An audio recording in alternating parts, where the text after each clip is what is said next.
Today. My name is Steve Shade. I'm the general manager of Craft Pattern and Mold. We are a contract manufacturer located in Montrose, just west of Delano on Highway 12. We started as a pattern shop in the early 80s and have evolved into what we are today, which is still a pattern and tooling shop, but we also get involved heavily in prototypes.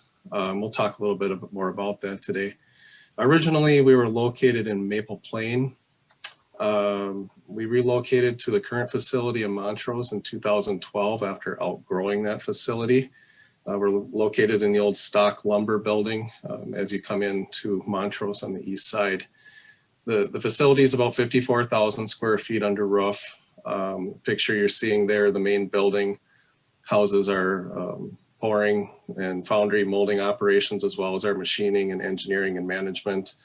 The smaller building up at around 10 or 11 o'clock in the picture is our ferrous melting operation.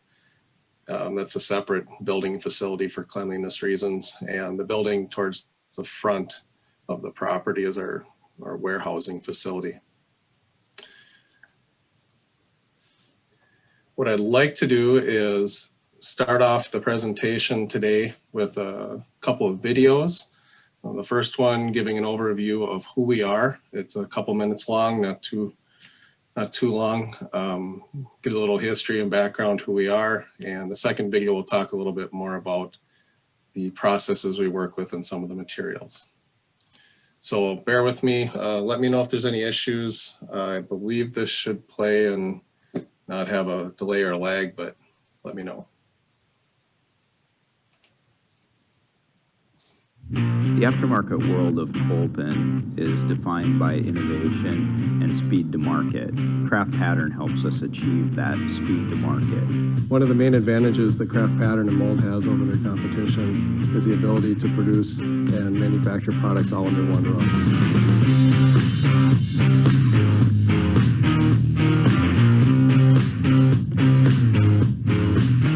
I'm sitting here inside of Polaris's industrial design department, where all the new products start for our entire company. A great many of those pieces or parts are in fact large parts that have been done at Craft Pattern when we've been in the early parts of the product development phase. A lot of the products we work on are very unique.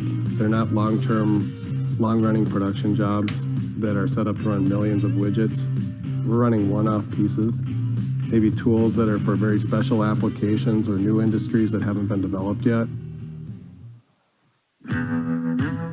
One of the core things with crafts, what we find is very valuable, is our background is in tooling and design. So we can help a customer that starts out with a napkin drawing or something that's halfway finished. We can take it to a manufacturing level where we can add draft, establish how it's going to be manufactured so it's ready to go for production. We've used Tony with Polaris and all of the Polaris sub-brands, including Indian, Victory Motorcycle, Razors, Rangers, you name it. Craft's been a part of the prototyping phase, mainly due to his consistency, speed to market, and absolute reliability. The work that we do at Craft is primarily driven by our clients and our customers' needs. We expect lots of flexibility and speed from them, and we always get that. We expect a high degree of surface finish or part quality, and we always get that as well. So it's a really great partnership for us. I mean, we would look anywhere all over the United States to be able to find a company like that. Craft Pattern's been an amazing partner for us. They've adapted their processes to the needs of us as a customer. As our customers started demanding more and more out of our prototype products, finished machine products, that drove the development and implementation of other processes and machining capabilities such as 4 and 5 axis. We manufacture plastic prototypes utilizing a variety of production processes, namely injection molding, thermoforming, fiberglass, and cast urethanes. Craft's always up for a new challenge. Even if they've never tried it before, they'll give it a shot. If a customer needs us to get into a certain line of work or a certain development of a certain process, we're willing to do that. I think we're a great example of how far you can push them. We ask them to do things where we all have to sit there and brainstorm, like, how the hell are we going to do this? And they've been able to use new technologies for various things that have allowed us to get really great results. We've had a very successful relationship with Craft Pattern. We look forward to using them more in the future. I've kept Craft engaged as I've changed roles within Polaris Industries to the various brands because I trust them.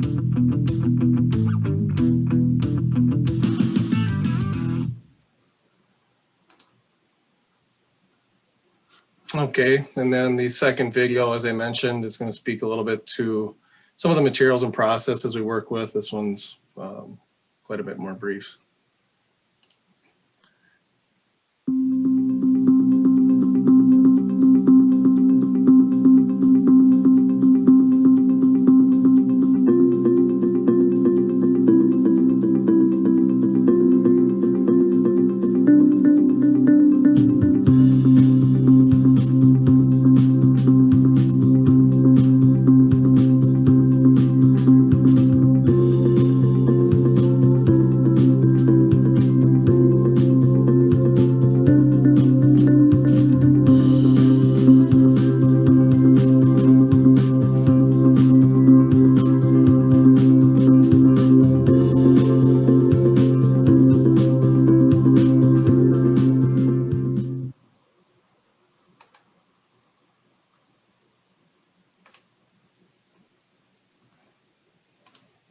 Okay, and speaking a little bit more to what we do here at Craft. So we have about 25 employees, and they're spread among several different departments, one being design and engineering, where we design our tools for prototype and production tooling for customers.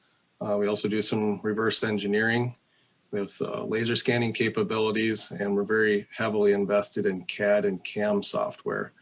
We have multiple seats of Creo, SolidWorks, PowerShape, Space Claim, which are all solid modeling packages, and utilize Autodesk PowerMill and also SurfCam for our CNC CAM requirements, for programming requirements.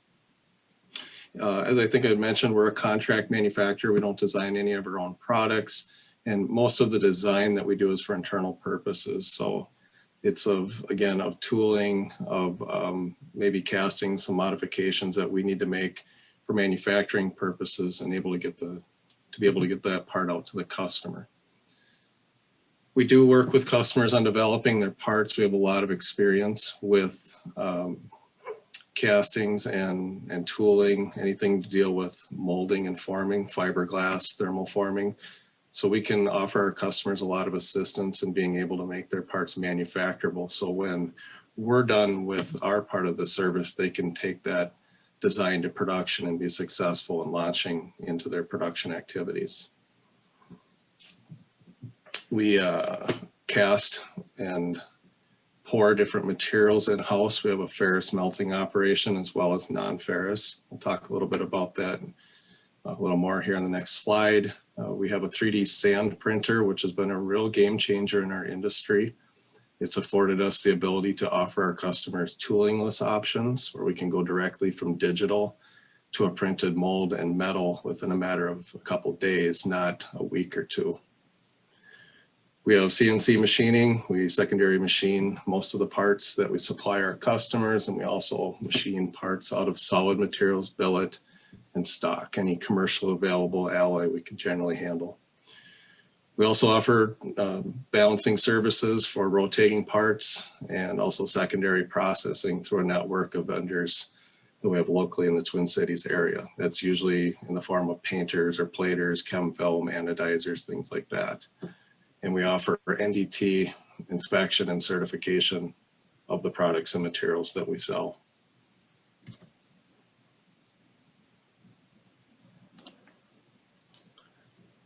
Speaking a little bit more to the metal castings, on the ferrous side of things, we can offer gray, ductile, and Austemper ductile iron, which is one of the most commercially used alloys out there for its ease and relative low cost of production.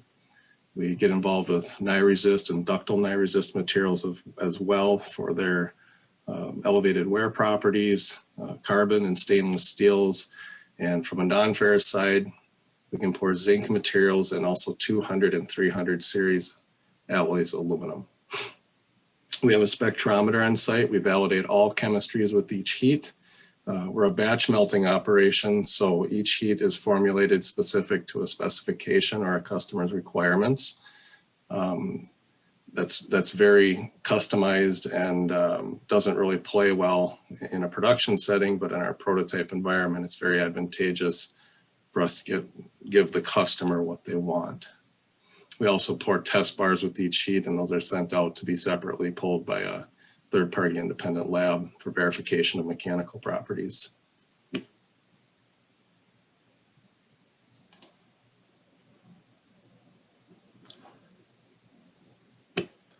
Speaking a little bit more to the 3D printing, so additive manufacturing came into the foundry industry relatively recently, probably about 8-10 years ago.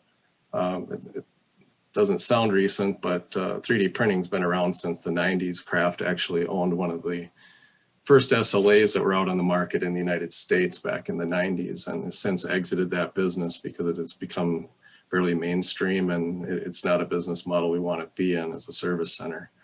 But with 3D sand printing, we can use that technology to improve upon the services we can offer our customers. And that's namely being able to turn parts faster without having to produce tooling. Obviously, there's a cost associated with 3D printing, and that offsets some of the savings that are realized by not having to make a tool. But in general, for lower volumes, complex parts and parts needed to be turned in a matter of days, it's a very competitive option. I've got another video here showing the machine in action and how it's used. I will play through that and then talk a little bit more about how that technology works.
So I think that video gives a good high-level overview of how the machine works. It's an additive manufacturing technology.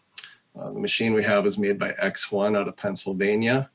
It's the S-Max, which is one of their larger print bed platforms with a build size of about 6 foot by 3 foot by 3, 70 by 39 by 27.5 inches to be exact. So with each build box, we can print molds and cores up to that size for use in sand casting.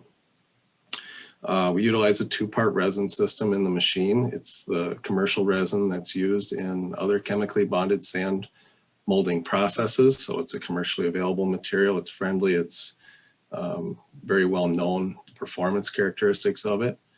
The binder, it's a binder and a catalyst. The binder is premixed with the sand. That sand is deposited on the build bed in a thin layer of about 8 thousandths thick, 0.2 millimeters. Then a precision print head sweeps over that bed and applies the activator that solidifies the material in the select areas that are required to form that mold or core. And then the recorder comes across the bed and applies another thin layer of sand, and the process repeats itself. At 8 thousandths thick layers and a 27.5 inch tall bed, you do the math, that's about 3,500 times that process repeats itself in order to build a complete box, to have a complete print. That'll take anywhere from about 10 to 12 hours and is really a function of software and the technology of the machine. As these machines advance, that's getting shorter and shorter all the time. So it's becoming more and more cost effective as the next generations keep coming out. So at 10 to 12 hour build time, we could conceivably receive a file and prints of a part from a customer this morning, work on the design and the development of the mold and mold components, the cores this afternoon, load those digital files into the machine this evening, come in tomorrow morning, extract those cores and molds, clean them up, put them together and pour metal into them by tomorrow afternoon. So you're talking less than 48 hours to have parts in metal from having a 3D file. Again, that's very fast and that's a game changer. And these are production grade materials. They're not 3D printed metal parts, although that technology is coming along. This is materials that are certified to ASTM and customer specifications. With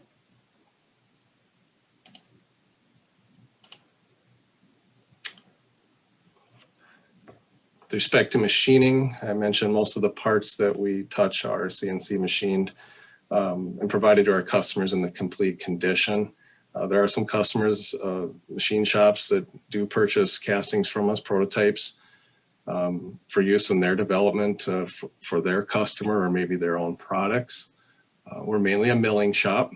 We have 3 and 4 and 5 axis mills, and we do have some turning capability. Our mills are divided into the pattern mills, which support our tooling side of things. They're generally a little lighter duty, meant for plastics and aluminum materials, and they're mostly 3-axis machines. Our machining mills, however, are a little bit more robust. They're heavier duty. Some of them are 50 taper mills, more horsepower. They're verticals and horizontals, and most all of them are 4-axis capable. And we do have 3 5-axis machining centers. The latest one, a Haas UMC 1000, which expands our envelope of part size we can handle with 5-axis. Again, mostly the secondary machining is the secondary machining of castings, but we do some hog outs from stock and billet materials as well, including plastics, aluminums, irons, steels, any commercially available material that's out there. Essentially, we can machine a part out of a raw block of material.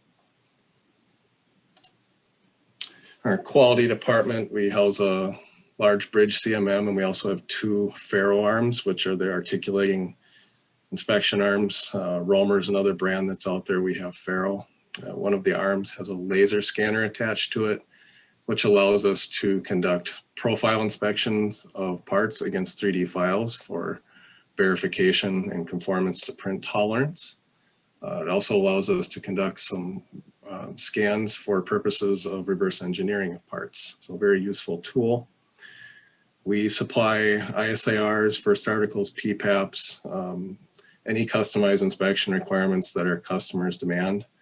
NDT inspection, including radiographic, mag particle, dye pen. And really it depends on the scope of what our customer requires. It's really up to them and what their needs are. And with that, I'd like to close and say that last comment really is and speaks to what we are. We're a customer-driven organization. It's who we are, it's what we do, and it drives the investments that we've made in our people, the technology, our facility, and the equipment, which all goes to support our mission of making sure our customers can achieve their goals in their product development efforts.